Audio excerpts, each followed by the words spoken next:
Hi friends, welcome to knowledge ಲೋಕ. Friends, ಎಲ್ರಿಗೂ ಗೊತ್ತಿರೋ ಹಾಗೆ ಚಿನ್ನದ ಬೆಲೆಯಲ್ಲಿ ತುಂಬ ಪ್ರಮಾಣದಲ್ಲಿ ಕುಸಿತ ಕಂಡು ಬರ್ತಾ ಇದೆ. ಗಗನಕ್ಕೇರ್ತಿದ್ದಂತಹ ಚಿನ್ನದ ಬೆಲೆ ಸಡನ್ನಾಗಿ ಪಾತಾಳಕ್ಕೆ ಬೀಳ್ತಾ ಇದೆ. ಇಲ್ಲಿ ಯಾರೆಲ್ಲ ಚಿನ್ನದ ಮೇಲೆ ಇನ್ವೆಸ್ಟ್ಮೆಂಟ್ ಮಾಡಬೇಕು ಅಂದ್ಕೊಂಡಿದ್ದೀರೋ ಖಂಡಿತವಾಗಿಯೂ ಚಿನ್ನದ ಮೇಲೆ ಇನ್ವೆಸ್ಟ್ಮೆಂಟ್ ಮಾಡೋದ್ರಿಂದ ಯಾವುದೇ ರೀತಿಯ ಮೋಸ ಆಗಲ್ಲ. ಇಲ್ಲಿ ಇಸ್ರೇಲ್ ಮತ್ತು ಇರಾನ್ ನಡುವೆ ಈ ರೀತಿಯ ಒಂದು ಭೀಕರವಾದಂತಹ ಯುದ್ಧ ನಡೀತಾ ಇರಬೇಕಾದ್ರೂ ಕೂಡ ನಾವೆಲ್ಲ ಅಂದ್ಕೊಂಡಾಗೆ ಚಿನ್ನದ ಬೆಲೆ ಇನ್ನೂ ಹೆಚ್ಚಾಗುತ್ತೆ ಅಂತ ನಮ್ಮ ಪ್ರೆಡಿಕ್ಷನ್ ಇತ್ತು. ಆದರೆ ಇಲ್ಲಿ ಆ ಥರ ಆಗಿಲ್ಲ. ಇನ್ನೂ ಹೇಗೆ ಯುದ್ಧ ನಡೀತಾ ಇದೆ, ಹಾಗಾಗಿ ಈ ಚಿನ್ನದ ಬೆಲೆ ತುಂಬಾ ಕುಸಿತಾ ಹೋಗ್ತಾ ಇದೆ. ಇದು 43 ವರ್ಷಗಳಲ್ಲೇ ಮೊದಲೇ ಬಾರಿಗೆ ಈ ಥರ ಸಡನ್ನಾಗಿ ಕುಸಿತ ಕಂಡು ಬರ್ತಾ ಇದೆ ಚಿನ್ನದ ಬೆಲೆಯಲ್ಲಿ.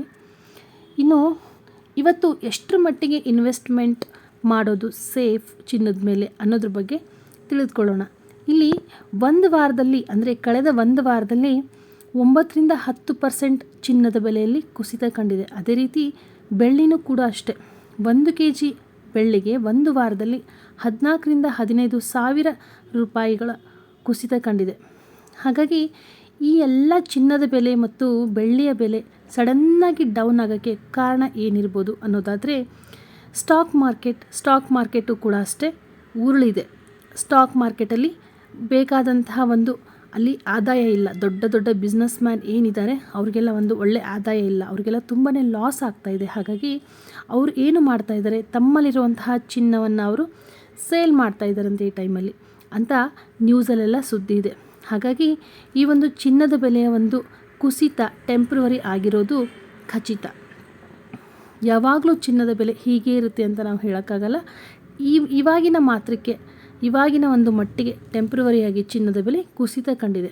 ಹಾಗಾಗಿ ಆದಷ್ಟು ಗ್ರಾಹಕರು ಯಾರೆಲ್ಲ ಇನ್ವೆಸ್ಟ್ಮೆಂಟ್ ಮಾಡಬೇಕು ಗೋಲ್ಡ್ ಮೇಲೆ ಅಂತ ಅಂದ್ಕೊಂಡಿದ್ದೀರೋ, ಇವಾಗ ಒಂದು 10 ಗ್ರಾಮ್ ಗೋಲ್ಡ್ ತೊಗೋಬೇಕು ಅಂತ ಅಂದ್ಕೊಂಡವರು ಸ್ಟೆಪ್ ಬೈ ಸ್ಟೆಪ್ ಇವಾಗಿನ ಸಿಚುವೇಷನಲ್ಲಿ ಗೋಲ್ಡನ್ನು ಖರೀದಿ ಮಾಡೋದು ಒಳ್ಳೆಯದು. ಇಲ್ಲಿ ಸ್ಟೆಪ್ ಬೈ ಸ್ಟೆಪ್ ಅಂದರೆ ಒಂದು ದಿನ ನೀವು ಅಂದರೆ ನಾಳೆ ಒಂದು ಚಿನ್ನದ ಬೆಲೆನ ನೀವು ನೋಡಿಕೊಂಡು 2 ಗ್ರಾಮ್ ಚಿನ್ನವನ್ನು ತೆಗೆದುಕೊಂಡು ಇಟ್ಕೊಳ್ಳಿ.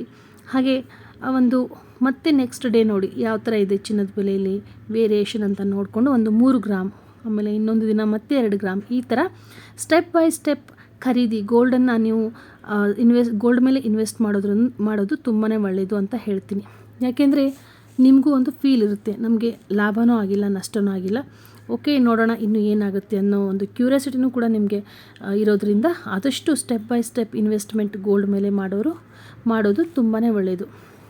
ಹಾಗೆ ಯಾರೆಲ್ಲ ಇನ್ನೂ ಗೋಲ್ಡು ಆಲ್ರೆಡಿ ತೊಗೊಂಡ್ಬಿಟ್ಟಿದ್ದಾರೆ, ಒಂದು 2 months ಬ್ಯಾಕ್, 1 month ಬ್ಯಾಕು ಸಡನ್ನಾಗಿ ನೋಡಿದ್ರಲ್ಲ, ಗೊತ್ತಿತ್ತು ಎಲ್ರಿಗೂ ಕೂಡ, ಒಂದು 16,000 17,000ವರೆಗೂ ಚಿನ್ನ ಹೋಗಿತ್ತು, 17,000ವರೆಗೂ. ಆವಾಗ ಯಾರೆಲ್ಲ ತೊಗೊಂಡಿದ್ದಾರೆ ಅವರು ಕೂಡ ಅಷ್ಟೇ ಇಲ್ಲಿ ಬೇಜಾರು ಮಾಡ್ಕೊಳ್ಳೋವಂತಹ ಅವಶ್ಯಕತೆಯೇ ಇಲ್ಲ. ಯಾಕೆಂದರೆ ನೀವು ತೊಗೊಂಡಿದ್ದು ಚಿನ್ನ. ಗೋಲ್ಡು ಯಾವಾಗಲೂ ಗೋಲ್ಡೇ, ಅದು ಯಾವಾಗಲೂ ತನ್ನ ವ್ಯಾಲ್ಯೂವನ್ನು ಯಾವತ್ತಿಗೂ ಕಳ್ಕೊಳ್ಳೋದಿಲ್ಲ. ಇವತ್ತಲ್ಲ ನಾಳೆ ಅದು ನಿಮಗೆ ಕೈಗೆ ಆಗೇ ಆಗುತ್ತೆ, ನಿಮಗೆ ಲಾಭದಾಯಕವಾಗಿ ಇದ್ದೇ ಇರುತ್ತೆ. ಒಟ್ಟಿನಲ್ಲಿ ಕನ್ಕ್ಲೂಷನ್ ಹೇಳೋದಾದರೆ ಗೋಲ್ಡ್ ಬಗ್ಗೆ, ಇಲ್ಲಿ ಗೋಲ್ಡ್ ಇನ್ವೆಸ್ಟ್ಮೆಂಟ್ ಅನ್ನೋದು ಯಾವಾಗಲೂ ಬೆಸ್ಟ್ ಇನ್ವೆಸ್ಟ್ಮೆಂಟ್ ಅಂತಲೇ ಹೇಳ್ತೀನಿ. ಅದು ಇವತ್ತು ನಿಮಗೆ ಕಮ್ಮಿ ಆಗಿದೆ, ಯಾರಿಗೆ ಗೊತ್ತು ಇನ್ನೂ ಒಂದು ವಾರದಲ್ಲಿ ಸಡನ್ನಾಗಿ ಹೈ ರೇಟ್ ಆದರೂ ಆಗ್ಬೋದು. ಇಲ್ಲಿ ರೇಟ್ ಹೈ ಆದರೂ ಆಗಲಿ ಅಥವಾ ಗೋಲ್ಡ್ ರೇಟ್ ಕಮ್ಮಿನಾದರೂ ಆಗಲಿ ಏನೂ ಪ್ರಾಬ್ಲಮ್ ಇಲ್ಲ. ಒಂದು 5-10 ವರ್ಷ ಬಿಟ್ಟು ನೋಡಿ, ಅದು ನಿಮಗೆ ಲಾಭವನ್ನೇ ತಂದು ಕೊಡುತ್ತೆ, ನಿಮ್ಮ ಕಷ್ಟಕ್ಕೆ ಆಗುತ್ತೆ. ಹಾಗಾಗಿ ಆದಷ್ಟು ನೀವು ಗೋಲ್ಡ್ ಮೇಲೆ ಇನ್ವೆಸ್ಟ್ಮೆಂಟ್ ಮಾಡೋದ್ರಲ್ಲಿ ಏನೂ ತಪ್ಪಿಲ್ಲ. ಯಾರೆಲ್ಲ 1 month back highest gold rate ಇದ್ದಾಗ ಪರ್ಚೇಸ್ ಮಾಡಿದ್ದೀರಾ ಗೋಲ್ಡು, ಖಂಡಿತವಾಗಿಯೂ ಏನೂ ಬೇಜಾರು ಮಾಡ್ಕೊಳಕ್ಕೆ ಹೋಗಬೇಡಿ. ಯಾಕೆಂದರೆ ನಿಮಗೆ ಅದು ಇವತ್ತೆಲ್ಲ ನಾಳೆ ಕೈ ಹಿಡಿಯುತ್ತೆ. ಇವತ್ತು ಗೋಲ್ಡ್ ರೇಟ್ ಕಮ್ಮಿ ಇರ್ಬೋದು, ಬಟ್ ಇಷ್ಟೇ ಇರುತ್ತೆ ಅಂತ ಖಂಡಿತವಾಗಿಯೂ ಹೇಳಲ್ಲ. ಒಟ್ಟಿನಲ್ಲಿ ಹೇಳೋದಾದರೆ gold investment is the best investment ಅಂತಲೇ ಹೇಳ್ಬೋದು. ಇವತ್ತಲ್ಲ ನಾಳೆ ಅದು ನಿಮ್ಮ ಶಕ್ತಿಯಾಗಿ ನಿಂತೇ ನಿಲ್ಲುತ್ತೆ. ಒಂದು 5 ವರ್ಷ ಬಿಟ್ಟು ನೋಡಿ, 10 ವರ್ಷ ಬಿಟ್ಟು ನೋಡಿ, ಅಥವಾ ಒಂದು 2 years ಆದರೂ ಬಿಟ್ಟು ನೋಡ್ಕೋಬೋದು. ಗೊತ್ತಾಗುತ್ತೆ ನಿಮಗೆ ಗೋಲ್ಡ್ ಅನ್ನೋದು ನಿಮ್ಮ ಒಂದು ಶಕ್ತಿಯಾಗಿ ಕನ್ವರ್ಟ್ ಆಗುತ್ತೆ. ಸೊ ಗೋಲ್ಡ್ ಇನ್ವೆಸ್ಟ್ಮೆಂಟ್ ಮೇಲೆ ಯಾರೆಲ್ಲ ಗೋಲ್ಡ್ ಮೇಲೆ ಇನ್ವೆಸ್ಟ್ಮೆಂಟ್ ಮಾಡಬೇಕು ಅಂತ ಅಂದ್ಕೊತಾ ಇರ್ತೀರೋ, ನಮ್ಮ ಹತ್ರ ದುಡ್ಡಿದೆ ನಾವು ಇನ್ವೆಸ್ಟ್ಮೆಂಟ್ ಮಾಡ್ತೀವಿ ಅನ್ನೋರು ಖಂಡಿತವಾಗಿಯೂ ಮಾಡ್ಬೋದು, ಏನೂ ತಪ್ಪಿಲ್ಲ.